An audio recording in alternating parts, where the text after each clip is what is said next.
Okay. Okay, I have no disclosures. So most of the people in this room know this, but I'm just going to be comprehensive. But we know that giving chemotherapy treats micrometastatic disease and decreases the risk of recurrence.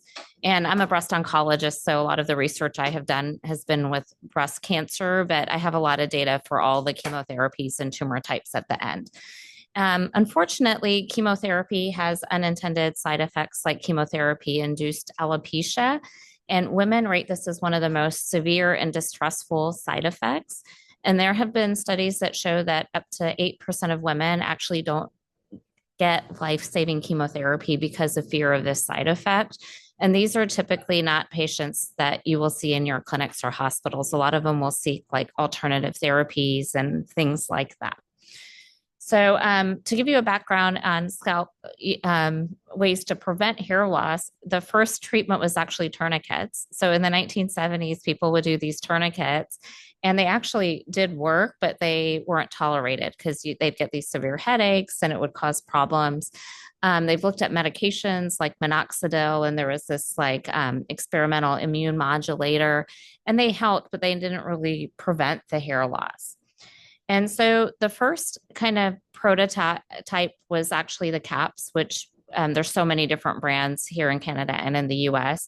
But in 1979, this guy named Mark Barron actually patented the chemo cap. And it was basically a cap, like an ice cap. You would freeze it. And it actually, after his patent expired, it was actually shown to be very effective. So those studies happened from like the late 90s to early 2000s.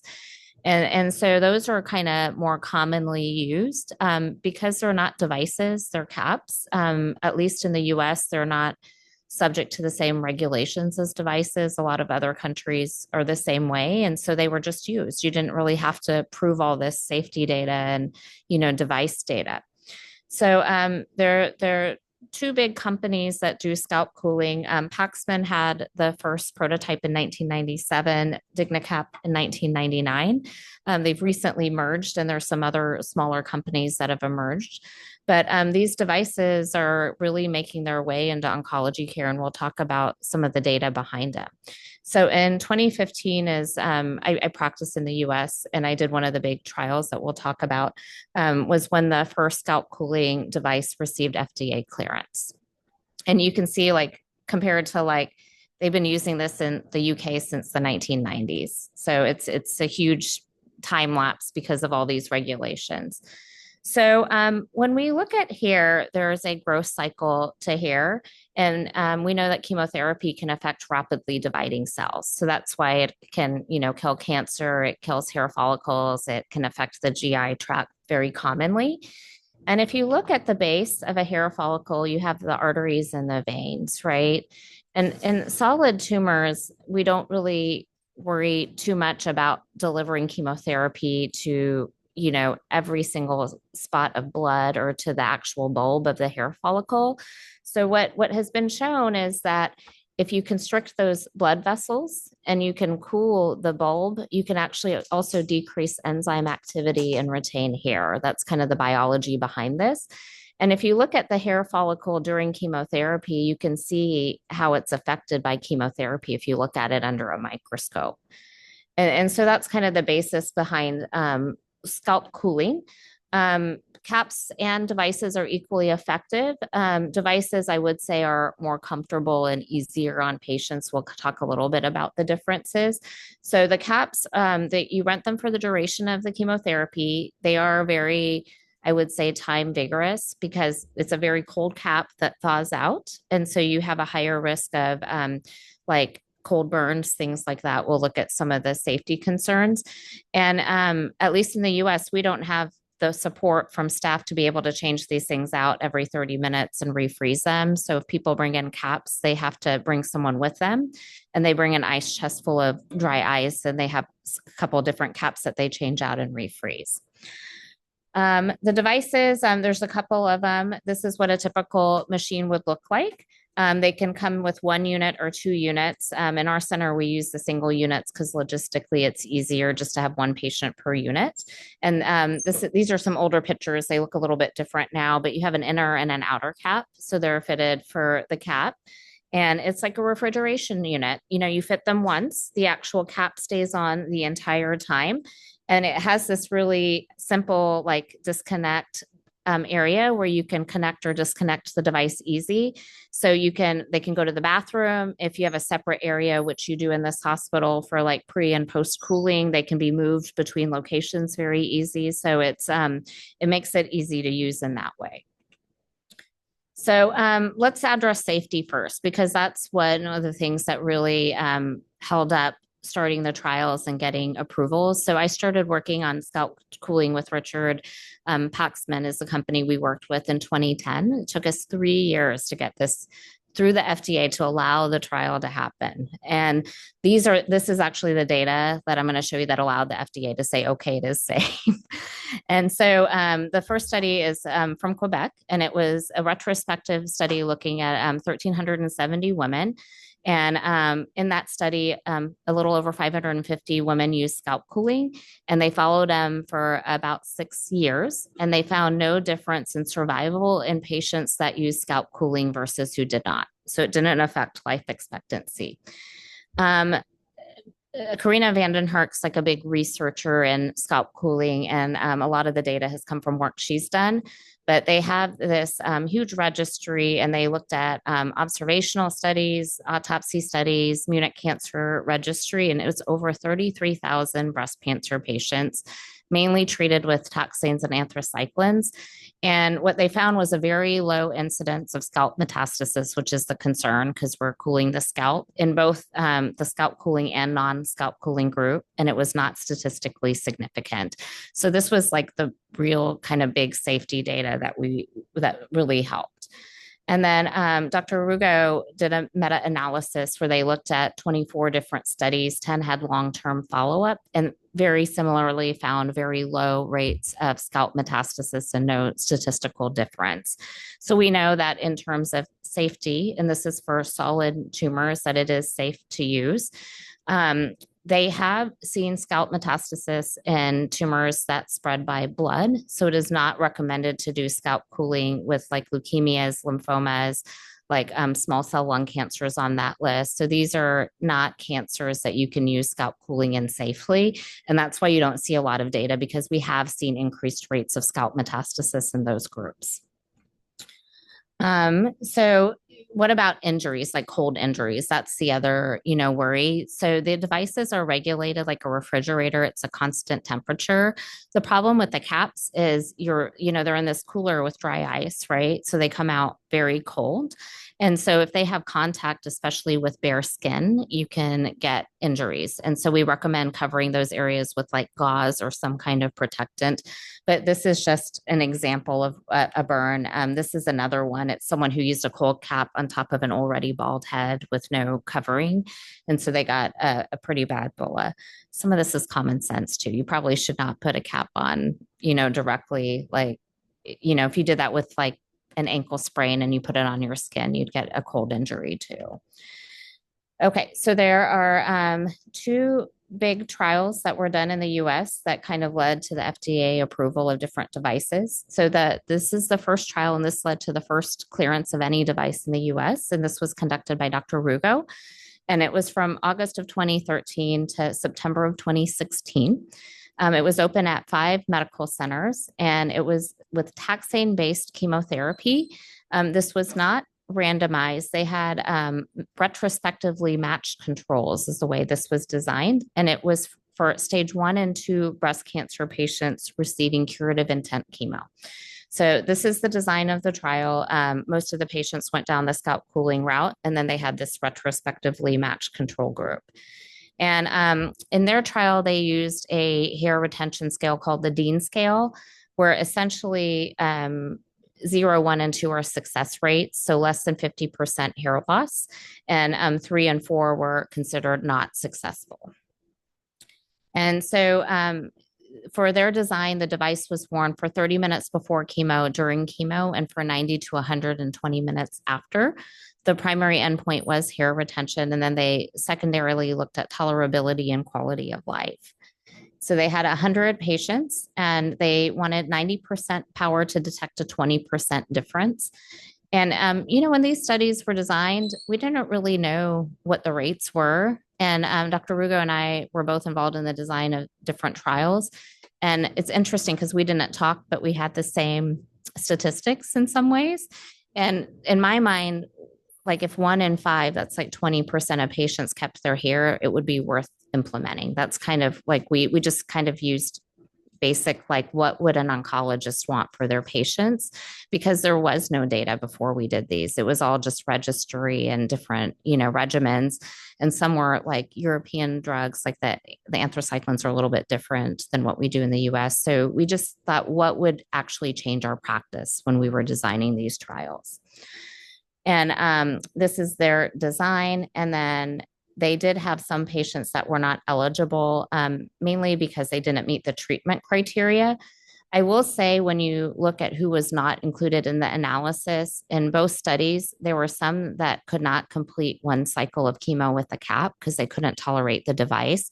So there are patients that find it either claustrophobic or too cold. But we have found that if patients are claustrophobic, pre-medicating with things like Ativan, or if they have a history of migraines, just giving them medications, like people can tolerate this. They may not have been included in the initial studies, but it is tolerable. And this is kind of, they also did have some people that did not complete chemotherapy because of side effects or other things. So I just made a pie graph of this data, but 66% of patients had successful hair retention defined by 50% or less hair loss. And if you look at this, more than half of that 66% had minimal hair thinning or no hair loss. And this was only with taxanes when we look at the data. So these are kind of the different regimens. So with TC, which is docetaxel cyclophosphamide, the retention rate was 63%. With docetaxel carboplatin, it was 83%. With paclitaxel, 100%. They only had 1 patient that got single agent docetaxel that kept their hair. That number is incredibly small, and none got anthracyclines, although they did have someone in the control group. And so this is an example of what they considered, like on the left side, a Dean score of 1, where you can just see it's mild hair thinning, especially around the hairline, but not where they would need a wig. And then you could see on the, on the right side 4. And I will say everyone who did not use scalp cooling had complete alopecia by the end of their chemotherapy. And then this is their data looking at hair coverings. I found it interesting that even in people that had a Dean score of 0, that 17% still used hair coverings. So I don't know if they had patients of certain religions that required hair coverings. I don't have those details, but that's what I suspect. But you'll see in our data, we actually have some data on what the patients wanted as well. They actually had very good quality of life data, and the significant differences they saw, and this is all just descriptive based analysis, and all favoring scalp cooling, was patients lost less hair. They were less upset about hair loss. They felt physically more attractive than patients that did not get scalp cooling. They felt more feminine, and they had a better body image. When these trials were designed, we did not have very good alopecia specific quality of life tools that exist now. So I do think some of this data will emerge with time that we weren't able to do in these studies. They had 7 events that were adverse events. All were grade 1 and 2. The most common are headache, pruritus, skin pain, and head discomfort, which makes sense when you think about wearing devices.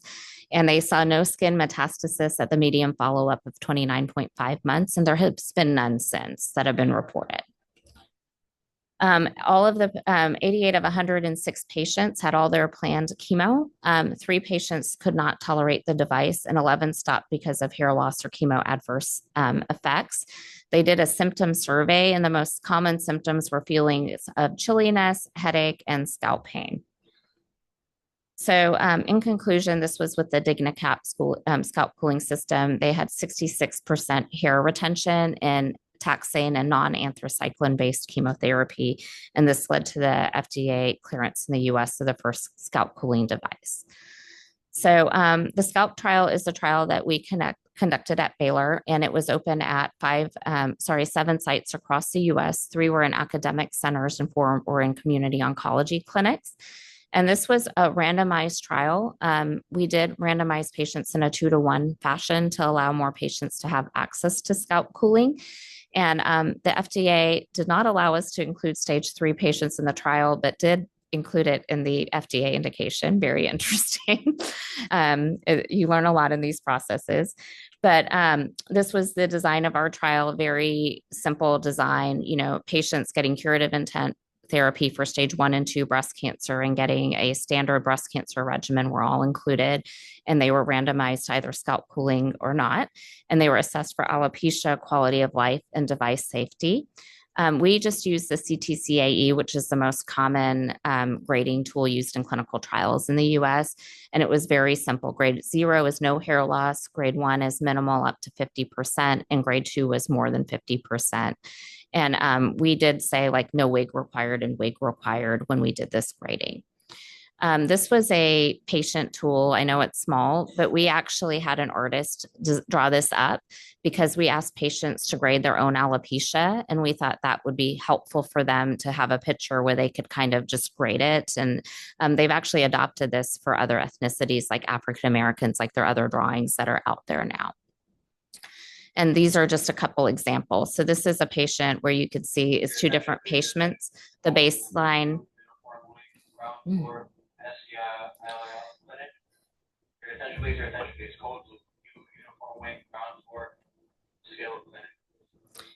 This is just an example of like baseline and grade 1 and 2 different patients. So you can see what the difference looks like. And this is grade 2. So it's pretty obvious what patients have. Sometimes you'd have people that were on the border and we would ask them, do you feel like you need a wig or not? Because that's the reality of what a success is.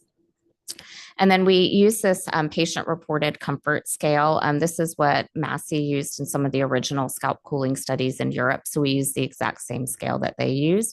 And then we had 3 different questionnaires that we used. So we, in this study, plan to enroll 235 subjects to have an 85% power to detect a 20% difference. And this trial did stop early because we had a pre-planned interim analysis for efficacy because we thought it may be more effective, but we just didn't know when we were planning this.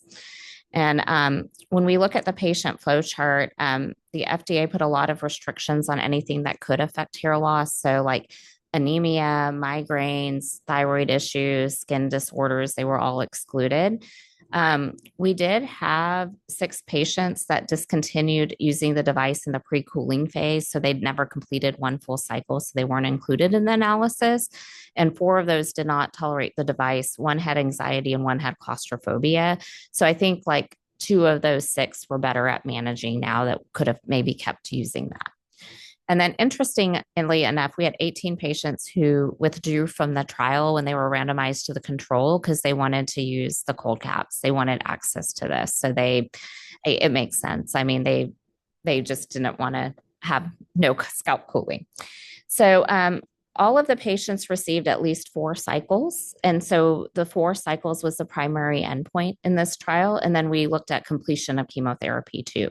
So if we looked at everyone in scalp cooling after 4 cycles of chemotherapy, 53% had successful hair retention and none in the non-cooling arm.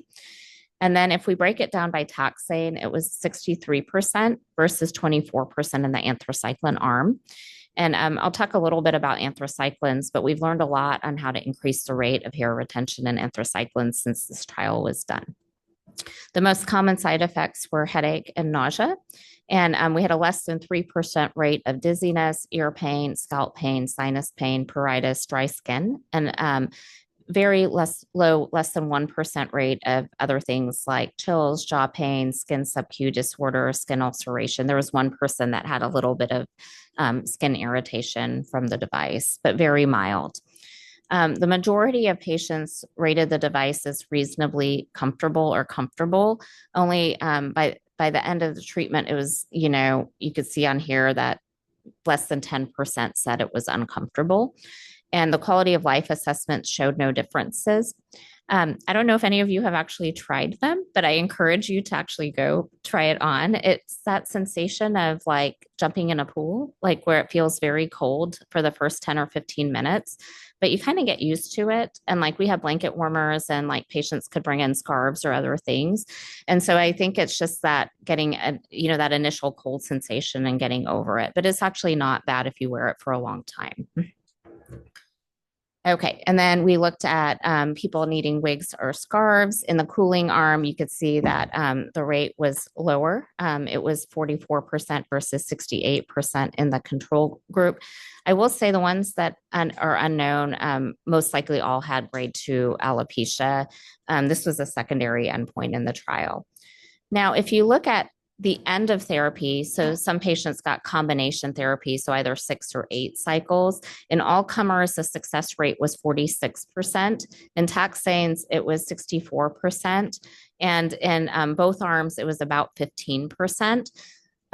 Remember that we had the first US prototype of one of these devices. So my site actually had the lowest hair retention rates, but we learned. So the initial cap, there was a strap that they've removed now that maybe actually caused hair loss in that area if it was too tight.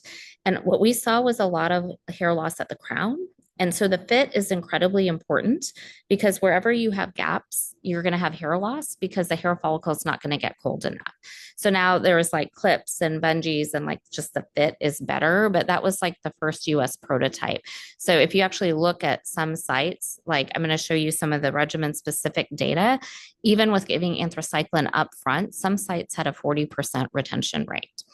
And so I've highlighted a few things I thought was interesting. So patients that got adriamycin, cyclophosphamide, and it was all usually given upfront, followed by Taxol, carbo. It was about 2/3 of patients that retained their hair. If you look at this second group, the ones that got dose dense AC Taxol, there was one site in Dallas that mainly gave this regimen, and they had a coordinator that was amazing and did a really good job of fitting these devices. And this was with anthracycline upfront. So this tells you how much the fit and like humans play a role in the retention. And then if you look at taxanes in both this study and in the Rugo study, it was 100% hair retention rate.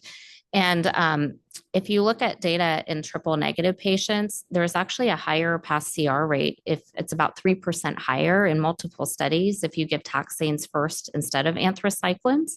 And so we've actually, I think wearing that device for 12 times and getting really good at fitting the device.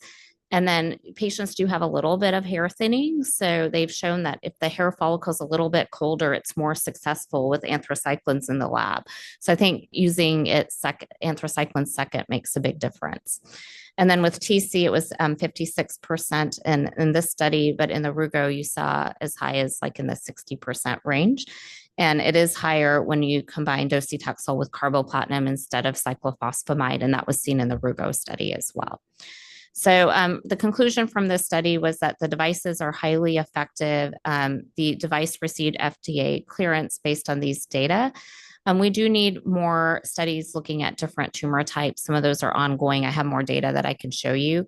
We need more studies looking at the effects on psyche and body image and quality of life tools that are tailored to alopecia, which have been developed. And I'll tell you, the best analogy I have of like insurance works different in the US, but a lot of people thought breast reconstruction was not important, right? And they did all these studies that showed it is psychologically incredibly important. And there was actually laws passed that if the surgery to cover breast removal was covered, they had to cover reconstruction. I think we're starting to learn that the body image and psyche, like results of losing hair, is really important on cancer patients, and we'll see where the field goes. But that's kind of the best, way I like to look at it. So the devices received a expanded clearance through the FDA for all solid tumor types based on the information from the Dutch registry. And this is also work that Karina van den Herk did. She's very big in the scalp cooling field. It's a very old system. You can kind of see by the typing and how the charts look. And I'll show you a nicer version of it, but it actually breaks it down by any tumor type and the type of chemotherapy that they receive. And so this is the most recent analysis. It's an update of the same registry, but they had over 7,000 patients in this registry. 53% reported minimal hair loss. The efficacy with anthracyclines was at 40%. There was about a 45% efficacy with combination anthracyclines taxanes, 78% efficacy with all taxanes, but with paclitaxel much higher, and a 62% efficacy with other drugs like gemcitabine, irinotecan, vinorelbine. And I kind of did a breakdown here, but I'll show you like the tools you can use. But in breast, I'd say it's about a 50% hair retention rate with especially combination therapy. I would say it's much higher with taxane only based regimens.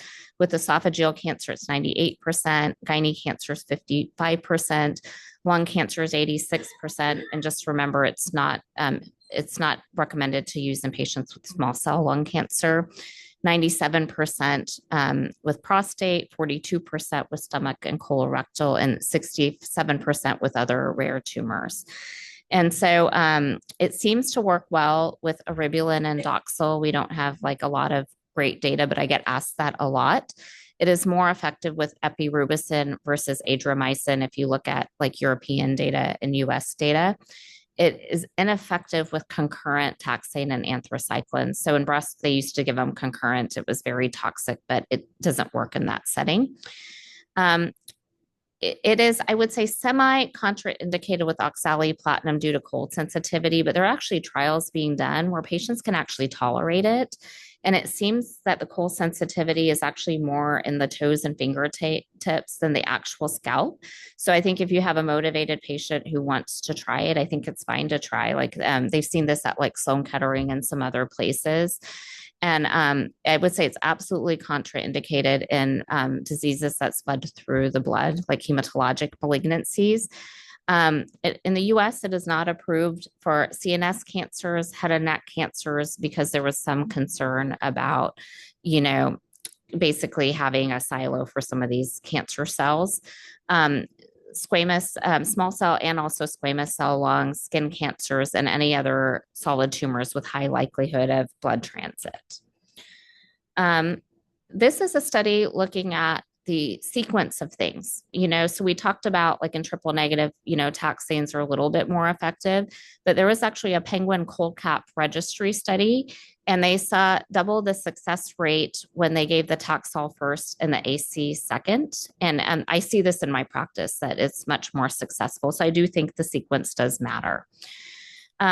There is a trial that's open up at Sloan Kettering that's looking at these more novel agents. I think if you have a patient that's motivated and wants to try it, there's no reason not to. There's not contraindicated, but they're looking at sacituzumab. They're looking at TDXD, eribulin, Dato-DXT. So they're looking at like all these drugs. So we will have data, but I think it's fine if you want to try those. And then I've had metastatic patients that were getting things like Doxil, and it was very effective. So there is a international group called CHIL, and they have a site called scalpcooling.org.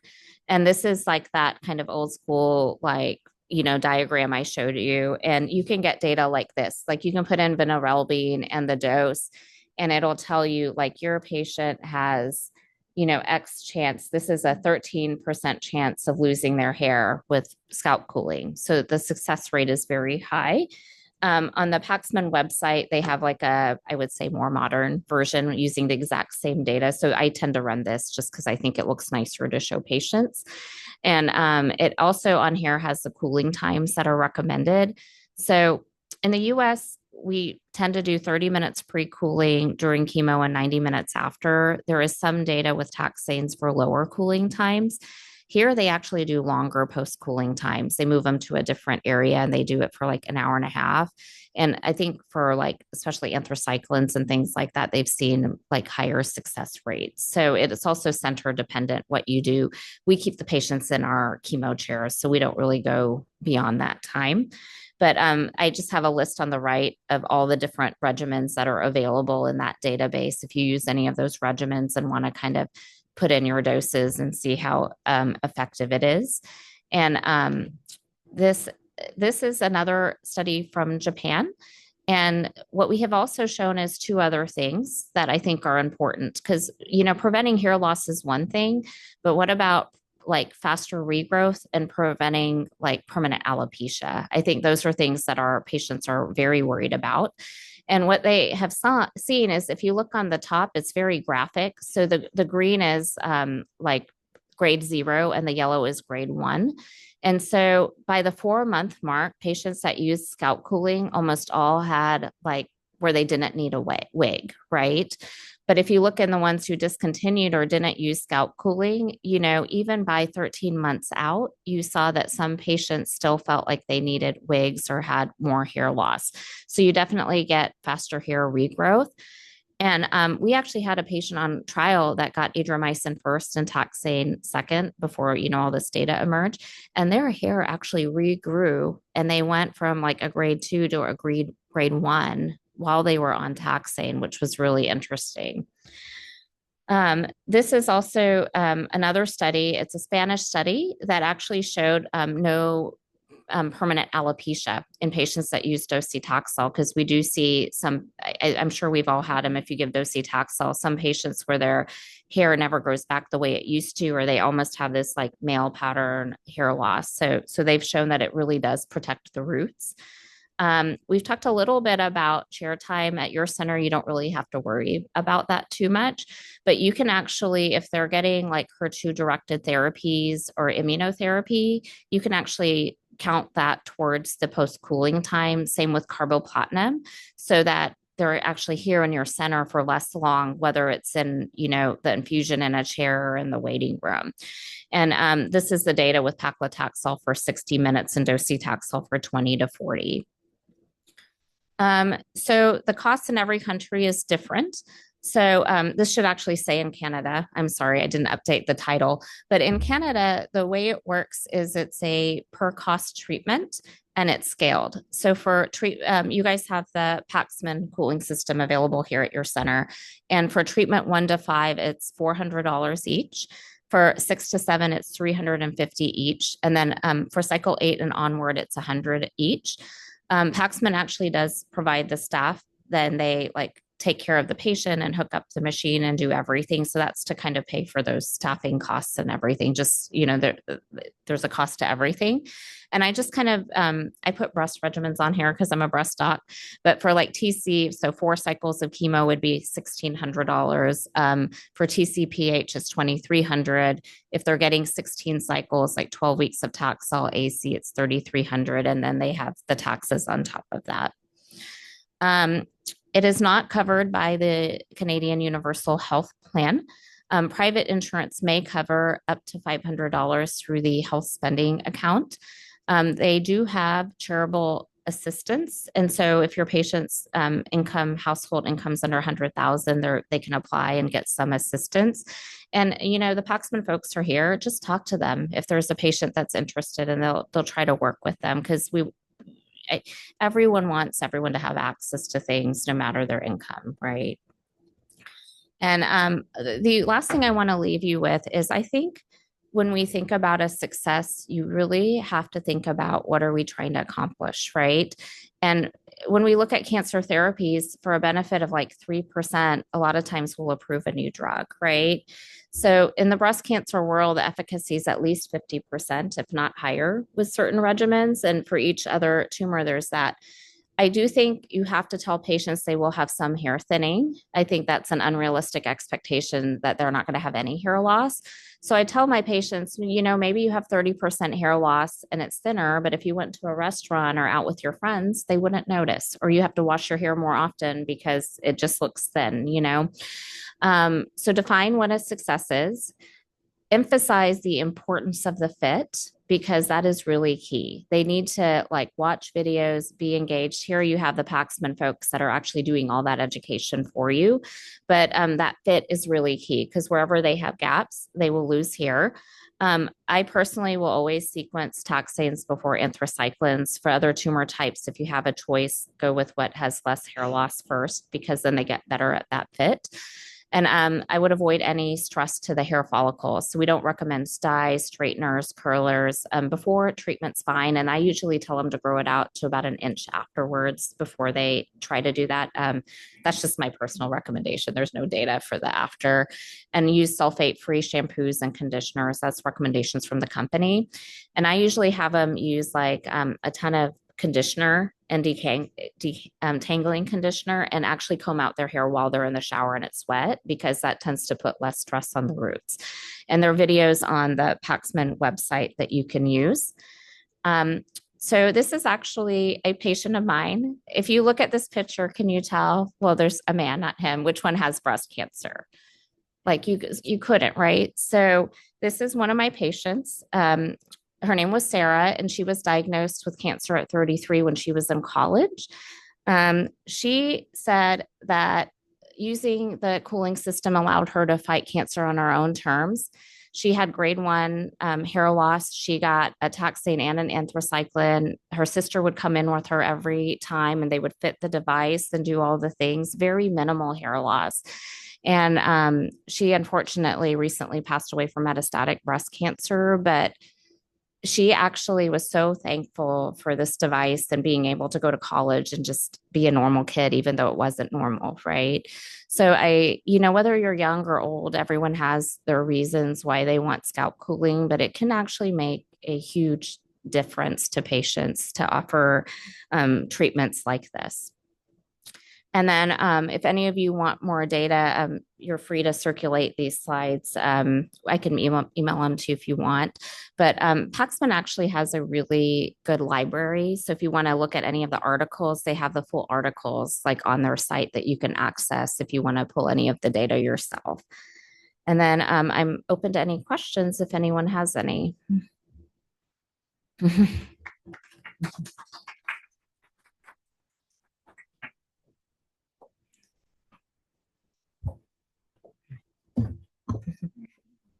Thank you so much, Dr. Nangia, for that excellent overview. I think we're quite lucky at Sunnybrook because across Toronto, it's not every center that actually has the ability to use these devices. So I've actually had referrals from outside centers, sort of north of us, from other ends of the city, to have patients treated here because we have access to the devices. So I'm just curious, in the U.S., how does it work? I know you have access in Baylor. Do most cancer centers allow these cooling devices? So I think it's very variable. In the US, people have more choices of where they can go and where their insurance is accepted.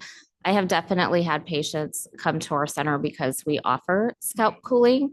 There is also a lot of rural areas where it's just not, I would say, practical, or they don't have the volumes or the ability to do devices or the bandwidth. So I think the caps are still good. They work. They have a higher rate of discomfort and cold injuries, but they've been around for decades, right? The devices are really easy. In Houston, we have 2 comprehensive cancer centers next to each other, and we have a lot of private groups that compete. And a lot of the private groups and the other center offer scalp cooling because we introduced it, and it created, I would say, competition in the area to have access to scalp cooling. But I would say that you would see that phenomenon more in the bigger cities where it's known.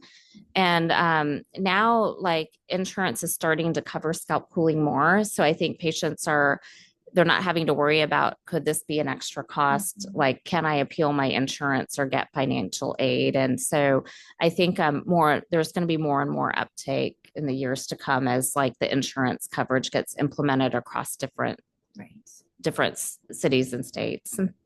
Probably be similar here in Canada too. Yeah. I know there are efforts ongoing to try to get it covered through provincial bodies. And I'll say, like, there are some centers, like at the Mayo Clinic, they actually had a very wealthy donor, and they have a foundation, and they actually pay for scalp cooling for every patient. So, I do think philanthropy plays a role. Like, if you ever have any patients that want to donate for something like that, it makes access for everybody a lot easier. So we will just, I have a couple more questions, but I'm curious if anyone here would like to ask a question. Yes.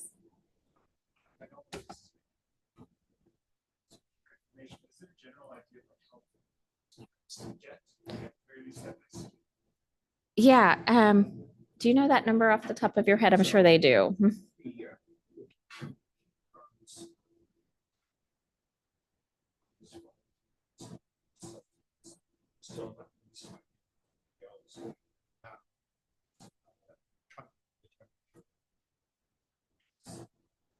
Yeah, I think it's like 18 to 21.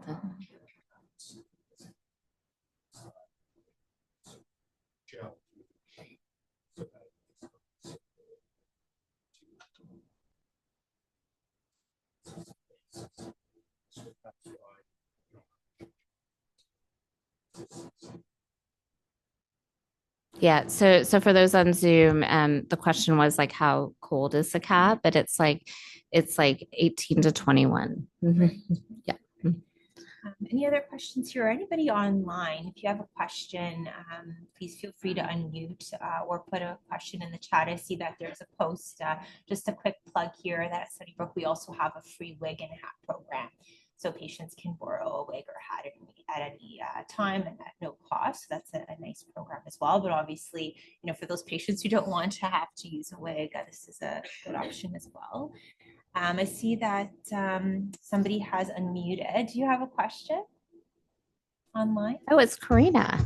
Is that Karina Vandenherk? Hi, Karina. So we quoted her papers in the talk. Yes, I didn't even know you were on. We can't hear you, Karina. Oh. Like this? Yeah, perfect. Oh, sorry, my mic was on top of my head. Very, very silly. But hi, Julie. Nice to see you again. It was online, but I was invited through Edward Cho through the Moss community to attend the rounds. So there are very important topics that are discussed here. So I like to attend from the Netherlands. But though you showed in the beginning of your presentation that one of the first and very important studies on the safety of scalp cooling is from Canada.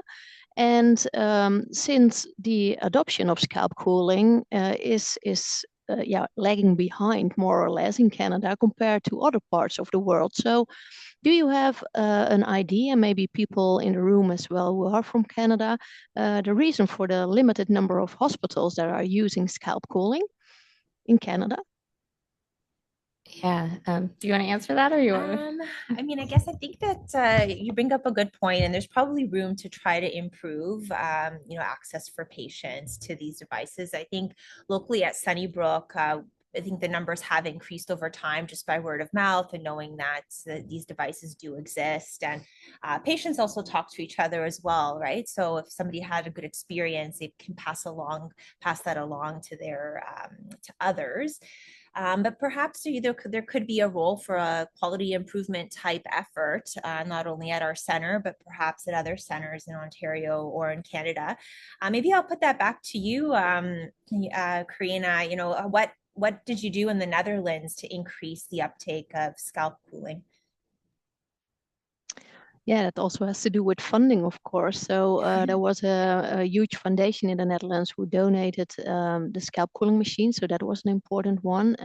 And besides also pioneering in information provision to medical doctors and nurses to get familiar with scalp cooling, and then also patient organizations who knew about it, and also patients who are asking for scalp cooling in the hospitals. That was the most important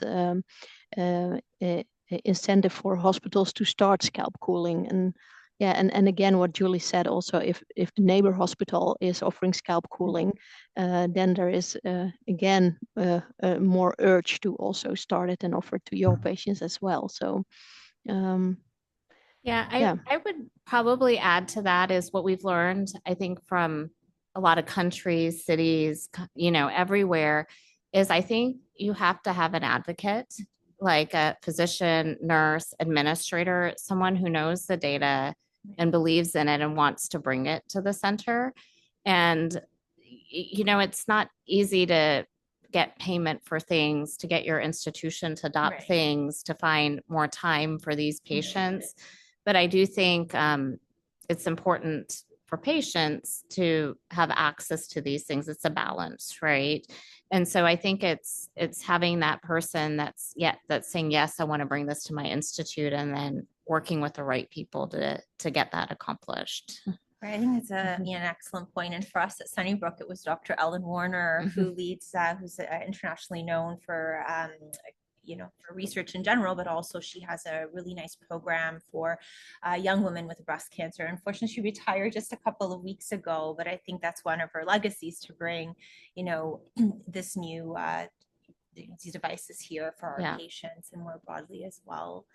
So maybe I could ask then, Julie, in your center, how do you go about talking about, or, introducing the concept of scalp cooling? I mean, it's quite busy, right, in the clinic, and there's so much to talk about in terms of the diagnosis, the stage, the treatment, the toxicities, the portacath. How do you roll in a discussion around the scalp cooling? Yeah, so every clinic and center is different.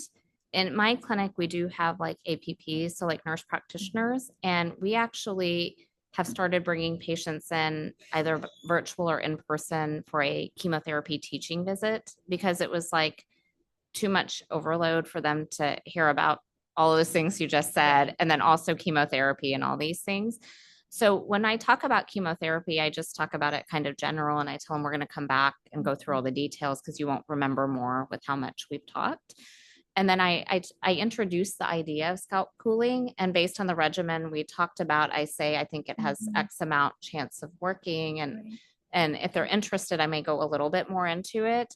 But then when they come in for their teaching visit with a nurse practitioner, and we set it up that way just because of the way compensation works. It could be a nurse, it could be like anyone who does it, but the nurses will actually fit the device at that teaching visit. And then they're shown, like in the US, they actually have to buy the hat. So they get a kit that has like the shampoo and conditioner and hat and all these things in it. And then the company will kind of make sure that they're comfortable with it. And our nurses will do the machines and help with the initial fit, but it's really mostly on the patient and their family to do that. And so it's actually, the actual machine's so easy to use, it's pretty minimal work on the infusion. So that's how our setup is. I think every hospital is a little bit different. I also think there is so much data with breast, like a lot of people in the breast world know scalp cooling exists and what it is, and they're looking for it. And we have some good nonprofits that'll help patients pay for it, or, we use Paxman too, and they have a really good like payment plan, or like under certain salaries, they'll waive some of the fees. So I would say the company is actually very good at putting patients first. And so I think it's a little bit of all of those things. And then we've actually done a lot of advocacy work, was the other thing I wanted to say. So like, I've actually talked to people in DC, and I've gone to like Austin to the Texas legislative, because I'm sure just like in Canada, like you have plans and they'll only cover certain things. So here you have universal health care. So I don't know what advocacy work you have to do to get some buy-in from the government that, yes, this is important to offer. But I think that step probably needs to happen too, if you want like more universal use of scalp cooling. Right. I mean, I think those are really important points. I think first in terms of our flow, we basically ask, either the nurses or others, support staff to provide the patient with information about the Paxman. It's really, the onus is on them to contact and to arrange everything. But I do wonder whether maybe we should think about including the scalp cooling in our typical chemo teaching classes as well. So if, for example, somebody didn't hear about it in the clinic, you have another opportunity to learn about it through other channels.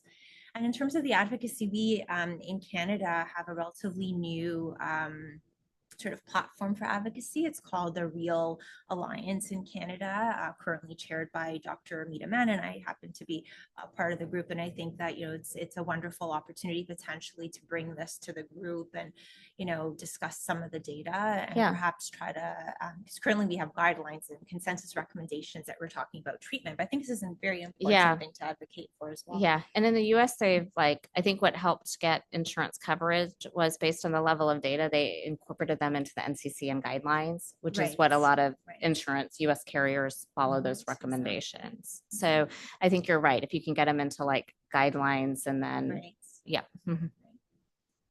use that to advocate. Excellent. So I'm just going to take a pause to see if there are any other questions coming from online. Would anyone like to unmute their microphone? Or please feel free to chat And we do have an additional question here in person. Please go ahead.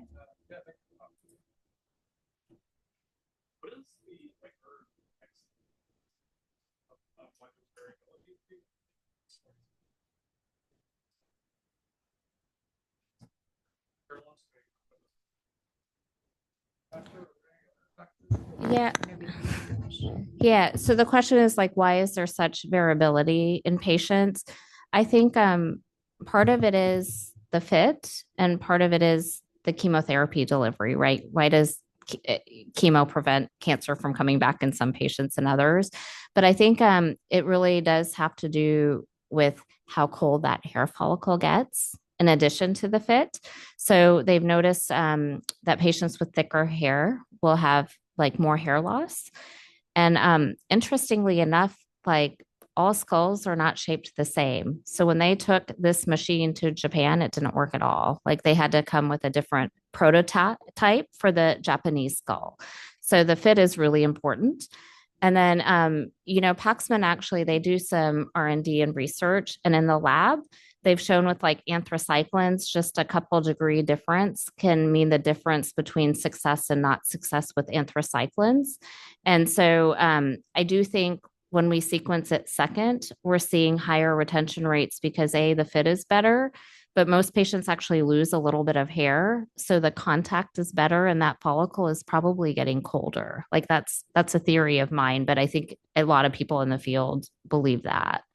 And so, the machines are one set temperature. We don't have like adjustable temperatures or anything like that. But I think it's a combination of those two things that lead to the variability as well as just biology. Like everyone's hair follicles are different. And so if you look at some women by the time they're 60, their hair is very thin. They have some alopecia that runs in their family. So there's probably a genetics factor in there too. Mm-hmm. Yeah. Mm-hmm. That's a great question, a great answer. Yeah. So we're now nearing the end for the session today. And just want to take an opportunity again to thank you, Dr. Nangia, for coming to Toronto. And thankfully, it was a nice weekend for you to enjoy. And I think that it sounds like you are open to receiving questions by email potentially. Yeah, if anytime. your group has any. Okay, excellent. Thanks so much again. Yeah. Thank you for having me.